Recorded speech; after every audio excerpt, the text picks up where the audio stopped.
جی السلام علیکم ورحمۃ اللہ وبرکاتہ. کیا فرماتے علماء دین و مفتیان شرمتین اس مسئلے میں کہ زید اپنی روٹھی بیوی کو منانے کے لیے اپنے سسرال گیا جی.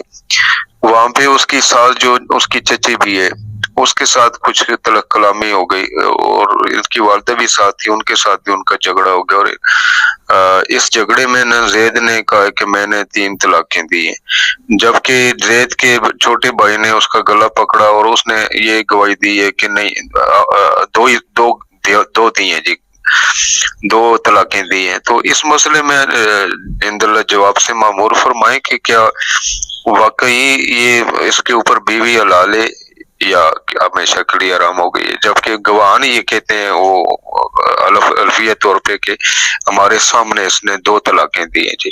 تو اللہ جواب سے معمور فرمائیں. جزاک اللہ. جی وعلیکم السلام ورحمۃ اللہ وبرکاتہ.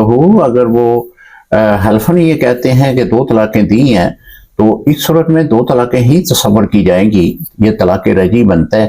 تو رجوع کرنے سے بیوی جو ہے وہ اس کے لیے جائز ہو جائے گی.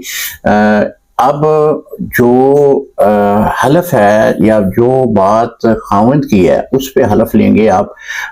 اس طرح وہ 1 طلاق 2 طلاق جس طرح کے گواہ بھی موجود ہیں 2 طلاقوں کے اوپر, تو 2 طلاقیں ہی تصور کی جائیں گی. اکثر ہمارے دارالفتاء میں بھی ایسے مسائل آتے ہیں.